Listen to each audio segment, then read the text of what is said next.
नमस्कार दोस्तों, जय श्री राम। एक गांव में पुराना बरगद का पेड़ था। उस बरगद के पेड़ में बहुत सारे सांप थे, जहरीले सांप थे। एक दिन गांव के सरपंच ने आसपास के गांव के लोगों को बुलाया और कहा, नौजवानों, अगर तुम आने वाली पीढ़ियों को एक अच्छा जीवन, सुखमय जीवन देना चाहते हो तो बरगद के इस पेड़ को काटना होगा, तभी ये जहरीले सांप जाएंगे। उसके बाद क्या था, जान की परवाह नहीं करके उस गांव के जो नौजवान थे एक एक कुल्हाड़ी मारने लगे। एक एक कुल्हाड़ी मारते मारते 1947 आ जाता है और बरगद का पेड़ हिलने लगता है, काफी कमजोर हो चुका होता है। उस वक्त दो कौवे आकर के उस बरगद के पेड़ पे बैठते हैं और पेड़ भर भरा के गिर जाता है। गांव वाले उन्हीं दोनों कौवों को अपना देवदूत समझ लेते हैं और फिर पूरे गांव में उसकी मूर्तियां बना के पूजने लगते हैं। इनफैक्ट उन दोनों कौवों के नाम पे चौक चौराहे गलियां भी आसपास के गांव में रख दी जाती हैं। कहानी का मतलब तो आपको समझ में नहीं आया होगा, चलिए समझा रखते हैं क्या रखा है इन बातों में। पीएम मोदी लॉकडाउन 3 का लगभग अनाउंसमेंट हो सकता है कर देंगे, या फिर अगर नहीं भी करेंगे तो बहुत सीमित शर्तों के साथ कुछ लोगों को छूट मिलेगी। कुछ लोग, कौन से कुछ लोग? वो लोग को छूट की क्या जरूरत है जो बंगाल पुलिस का ये हाल कर रहे हैं। मुझे आएंगे सेकुलर ज्ञान देंगे कि अभिषेक भैया क्या नफरत की बात कर रहे हो, क्या रखा है इन बातों में, तो प्लाज्मा देखो ये दे रहे हैं। मैं उनको एक बात बताऊं, ये कानपुर का रिजल्ट देख लो।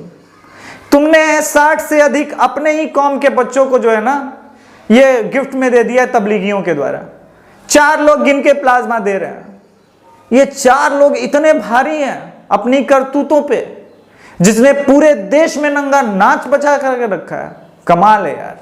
चलो क्या रखा है इन बातों में। पटना के सन्नी गुप्ता की बात करते हैं। पटना के सन्नी गुप्ता के परिवार को इन जिहादियों ने मार दिया। मुस्लिम बहुल इलाके में बेचारे रहते थे। आजकल घर पे एक नया बोर्ड लगा हुआ है, ये घर बिकाऊ है। वहीं उन्हीं में से कोई खरीदेगा, क्योंकि मुस्लिम बहुल में कौन हिंदू जाएगा, सेफ्टी तो है नहीं। आप उसके भी बेटे को मार देंगे, उसके बाद वो परिवार खत्म, लूट लेना है। दरअसल लूट तो 1000 साल पुरानी तुम लोगों की परंपरा है। तो क्या रखा है इन बातों में। मगर ये कुछ लोग कौन है? ये कुछ लोग वेस्ट बंगाल में लॉकडाउन तोड़ देते हैं, पुलिस को, रैपिड एक्शन फोर्स को मार रहे हैं। कमाल है यार। ये कुछ लोग कौन है? पुणे पुलिस को ठोक रहे हैं, इंदौर पुलिस को मार रहे हैं, मुरादाबाद पुलिस को मार रहे हैं, डॉक्टर को मार रहे हैं। ये कुछ लोग कौन है फिर? तो लॉकडाउन 2 के बाद लॉकडाउन 3। सन्नी गुप्ता की दर्दनाक कहानी इतनी नहीं है दोस्तों। जब उनकी शव यात्रा निकल रही थी, उस मृत शरीर पे भी उन्हीं आसपास के लोगों ने पत्थर मारना शुरू किया। सेकुलरिज्म। अच्छा, कुछ नया याद है या कुछ पुराना जैसा, कुछ कहानी जैसा? कश्मीर की घटना याद है यार। वही पड़ोसी, वही आसपास के लोग, वही सेकुलरिज्म, वही पत्थरबाजी, वही मार देना, वही अंदर का कौमी जहर, वही लोगों को मार के, काफिरों को, और उसके सामने उसकी बेटी को उसके पिता के लाश से सना हुआ चावल खिलाना। वही यहां इसकी बहन की शादी थी। कोई फर्क नहीं है, न पटना में न कश्मीर में। बस ये जहां मेजॉरिटी में है, बस तुम वहां नहीं रह सकते। और तो लॉकडाउन का क्या है? लॉकडाउन आपके लिए है, आप नवरात्रि लॉकडाउन में नहीं मना सकते। कोई तो अब वैसे पर त्योहार पर्व वगैरह नहीं है, लेकिन अगर कोई होता भी तो आप नहीं मना सकते थे। आपसे अपील की जाएगी, घर में रहिए, सेफ रहिए, सुरक्षित रहिए। इनके लिए लॉकडाउन थोड़ी ना है। रमजान में देख लीजिए दिल्ली की सड़कें गुलजार है, कलकत्ता हो जाए, दिल्ली हो जाए, चंडीगढ़ हो जाए, हर जगह यही हालत है। ये नहीं मानते कानून को, ये तो शुरू से ही शरीयत को मानते हैं। कुछ लोगों को भ्रम पैदा हो गया है कि ये कानून में विश्वास रखते हैं। भारत के कानून और इनमें इनका विश्वास कभी था ही नहीं, कभी भी नहीं था। आप देख लीजिए, जब एंटी-सीएए प्रोटेस्ट शुरू हुए देश भर में, तो ये कानूनन था। आप लड़ाई लड़ते, आप आते, आप चुनाव में जीत के आते, नहीं हम फैसला करेंगे सड़क पे। तो नया क्या है? मुरादाबाद चले जाइए, अलीगढ़ चले जाइए। हाँ, यूपी में कुछ सरकार ऐसी है जिनके वजह से ये कर नहीं पा रहे हैं। हो ये रहा है कि आप पत्थरबाजी करोगे, चोट लगेगी, आप पे कार्रवाई होगी, आपसे वसूला जाएगा पैसे। तो ये चीज यूपी में, उत्तर प्रदेश सरकार में बदलाव है। पर बाकी जगह तो सेकुलर सरकारें हैं। और इसी वजह से दिल्ली का माइनॉरिटी का जो है मुसलमान कुवैत को लिखता है थैंक यू, यहां माइनॉरिटी दबाए जा रहे हैं। माइनॉरिटी का वो अध्यक्ष है। इस देश में माइनॉरिटी के लिए जो फंडिंग है वो अलग से रखी जाती है। उस माइनॉरिटी में मुसलमान आयोग अलग है, उनके लिए अलग से फंडिंग रखी जाती है। जो भारत की आबादी का 25% है, सोचिए 25 करोड़ ही मान लीजिए, 25% नहीं 18%, 25 करोड़ दुनिया की 5वीं सबसे बड़ी आबादी है, वो इस देश में माइनॉरिटी है। माइनॉरिटी के नाम पे तमाम फंडिंग इनको चाहिए। वो लाइन 500 रुपए की लगेगी तो लाइन लग के जाएंगे, मोदी को गाली देंगे, अमित शाह को गाली देंगे, जान से मारने की धमकी देंगे, पर सब चलता है ना जनाब। क्या रखा है इन बातों में, क्यों नफरत फैला रहे हो? सब सेकुलरिज्म। तो आपकी सेकुलरिज्म का भेंट ये देश कब तक चढ़ेगा? इस देश के हिंदू कब तक यूं ही एक एक करके मरते रहेंगे? कभी लोटन निषाद, कभी चंदन गुप्ता, कमाल है, कभी सन्नी गुप्ता, यही देश में चल रहा है। आपको 3 नाम याद रहते हैं, अखलाक, तबरेज, तहलुक। सेकुलरिज्म और माइनॉरिटी, ये 2 शब्द आज मैं आप लोगों से बोलता हूं।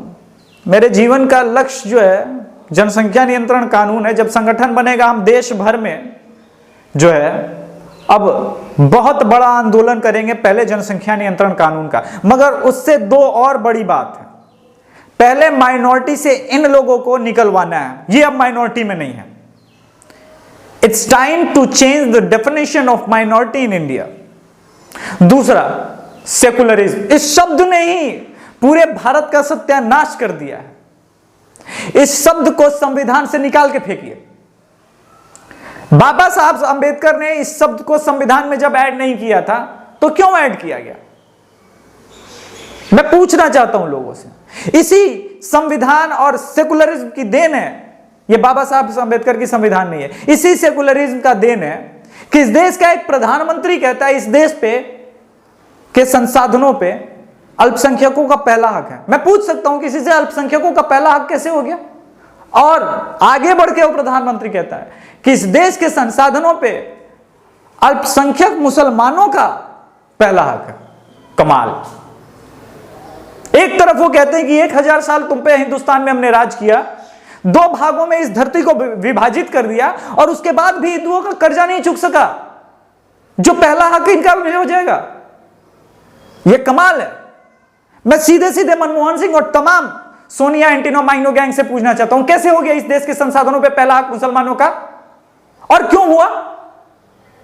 पूरा का पूरा बांग्लादेश पाकिस्तान दे दिया, और जो बचे हुए हैं यहां पे, वो जो छोड़ के गया वक्फ बोर्ड हो गया पूरा, सारा जमीन सब कुछ, और फिर भी यहां इस देश के संसाधनों पे पहला अधिकार उनका हो गया। और ये तुम्हारी सेकुलरिज्म है।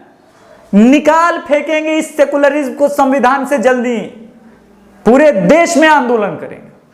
तमाशा बना के रखा है सेकुलरिज्म का। जय Shri Ram. To devise innovative plans to ensure that minorities, particularly the Muslim minority, are empowered to share equitably in the fruits of development.